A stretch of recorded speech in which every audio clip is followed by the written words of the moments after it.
All right, so let me set the stage for you. You're watching One Piece. You just got done with Romance Dawn. Zoro joins, Nami joins, but you're just a little curious as to her motivations. And then you get to Syrup Village. And Syrup Village, when you get there, all momentum stops. Syrup Village in the manga and the anime is just a slog. I'm sorry, I know a lot of people, there's probably a lot of people that really like Syrup Village, but for me, Syrup Village is dragged down by the pacing, it's dragged down by the villains, it's dragged down by Usopp. Usopp in the manga and the anime, I'm sorry, he's annoying in this arc.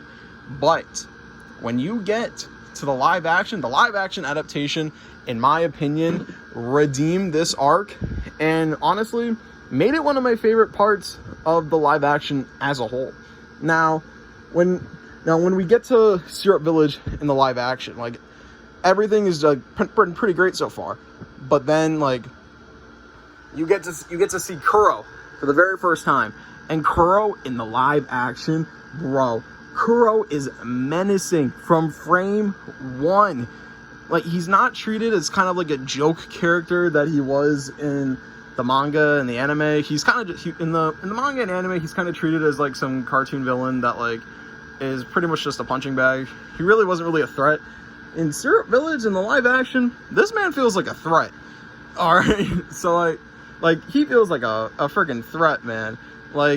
And the best part about this whole thing too is that Usopp is actually treated seriously. He's not treated as kind of like a joke character the whole time.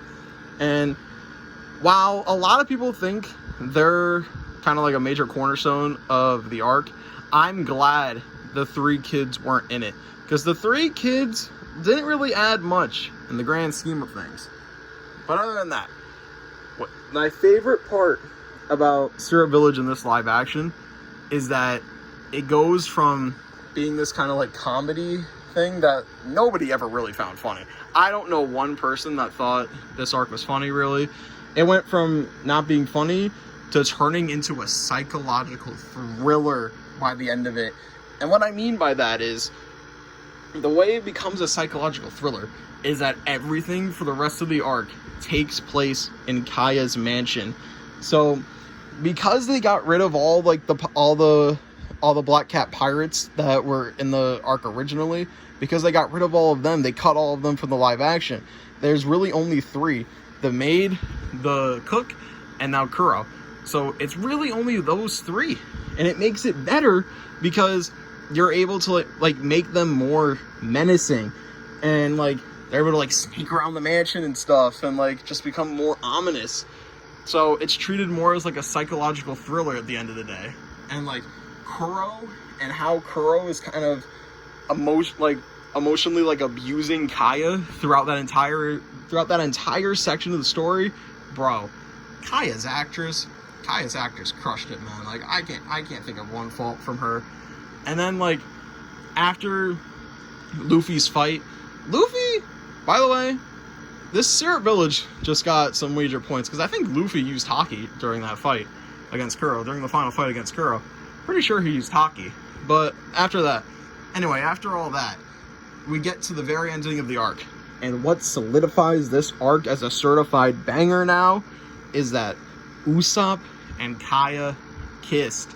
Now, if you are familiar with the manga and the anime, Usopp and Kaya, it's left ambiguous. You can tell that there's some sort of feelings there, but it's never really fully explored. Oda kind of just leaves it there, leaves it hanging. Live action took it to another level. There was breadcrumbs of them liking each other throughout the live action, throughout that arc, but it just all culminates in the kiss that I feel should have been there since day one. And the live action really scored a W with this arc, man. Honestly, I'm a Syrup Village defender now, only in the live action. But yeah, all right. So those are my kind of quick thoughts on Syrup Village and how I honestly believe that this arc was redeemed. But man, it only gets better from here. So the fact that they were able to even redeem Syrup Village and make it good, that just tells me that for future arcs that people didn't really like in the manga and anime, man, this just tells me that they might do overhauls for like all the arcs that are considered like mid.